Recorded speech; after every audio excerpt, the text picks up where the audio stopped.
आपका बेटी गुजरने के बाद इसने जल्दी से पोस्टमार्टम करने का जो बात हुआ था, जल्दी से पोस्टमार्टम कर दिया था। तो इस विचार प्रक्रिया में संजय राय को भी जिस तरीके से अगर उसको आज सजा हो जाता है, चाहे लाइफ पार हो जाए, डेथ हो जाए, तो इन्वेस्टिगेशन का ठप हो सकता है इसमें। तो नहीं, कुछ थमेगा नहीं, उसको आगे बढ़ेगा। हमको थोड़ा लड़ाई का जटिल हो रहा है, हमको कोर्ट में जाना पड़ेगा, बार बार कोर्ट का दर्जा खटखटाना पड़ेगा, उसके बाद सीबीआई काम करेगा। नहीं, ये जो पुष्टि है, जैसे ये एविडेंस था, संजय राय कुछ बोलना चाहता है जिसके लिए पुलिस ने इतना घेरा। संजय कुछ बोलना चाहता है, बोलता नहीं, वो चिल्लाता है, वो अच्छे साच बात नहीं बोलता है। कुछ खुलासा तो हुआ है? नहीं, कुछ नहीं खुलासा हुआ है। तो कैसे उसको फांसी आज राय देगा? उसका जो उसका विरुद्ध में जो एविडेंस है पूरा जज के पास जाए, इसलिए उसका साजा घोषणा। एविडेंस टेम्पर्ड हुआ है, जिसके लिए सीबीआई भी चार्जशीट नहीं दाखिल कर पाया, जिसके लिए सब कुछ करेंगे उसको ऊपर कोर्ट का प्रेशर बनाना पड़ेगा, तो करेंगे, सब कुछ करेंगे। आज आप क्या मांग करेंगे? आज उसका क्या सजा हो? जो अच्छा कठोर सजा देंगे वो शनिवार में बोल दिया है, और जो जज जो अच्छे समझेंगे वो करेंगे। जज के ऊपर हमारा पूरा भरोसा है। आप लोग ये कोर्ट का लड़ाई जारी रहेगा?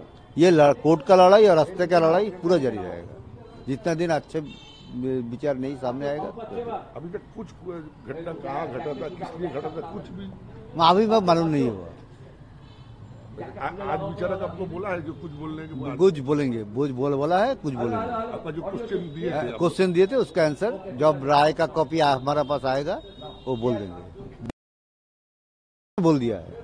আচ্ছা, দিন দিনে দাঁড়িয়ে যখন আবার সঞ্জয় রায়ের একজন মাত্র আসামি, যেখানে আপনারা বলছেন আরো 30 থেকে 35 জন জড়িত আছে, তো তাড়াহুড়ো করে যদি এর ফাঁসির নির্দেশ চলে আসে, তাহলে কি আপনাদের এই ক্ষেত্রে ঘটনাটি কোথাও কি চেপে যেতে পারে?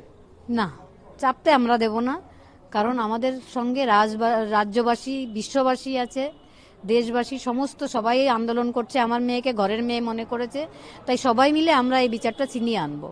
আজকে বিচারের শেষ দিন, মানে এই বিচারের শেষ দিন নয়, এই শিয়ালদা কোর্টে সঞ্জয় রায়ের শেষ দিন, আজকে ওর রায় ঘোষণা হচ্ছে। তো এখানে আপনার ঘটনার যে বিবরণ বা সেই আপনার যে প্রশ্ন, কতখানি উত্তর পেয়েছেন? না, উত্তর এখনো পাইনি, তবে জজ আজকে কিছু কোশ্চেনের অ্যান্সার দেবেন। আমরা সিবিআই কে কোশ্চেন করি, সিবিআই কোনো উত্তর দেয় না, সেই কোশ্চেনগুলো আমরা হাইকোর্টের কাছে রেখেছি, পরবর্তী পর্যায়ে হাইকোর্ট থেকেই আমরা উত্তরগুলো পাবো।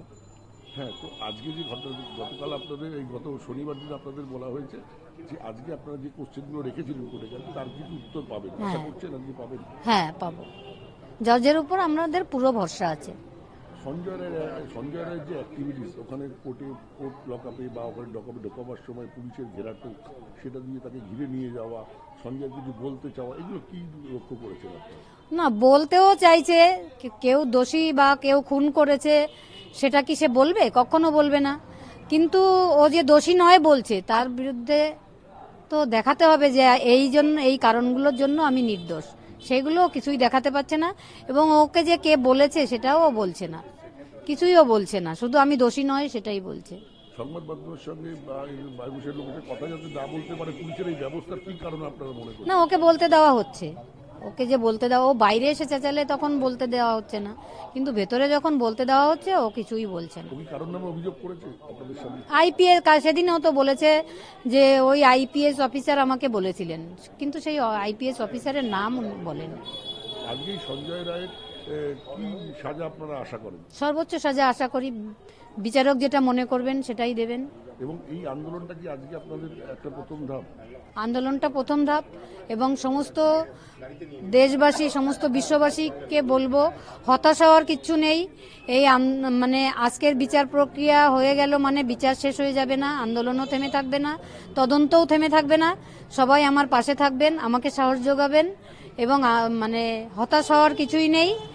আন্দোলন চলবে, বিচারও চলবে, আমরা আমার মেয়ের ন্যায় বিচার ছিনিয়ে আনবো।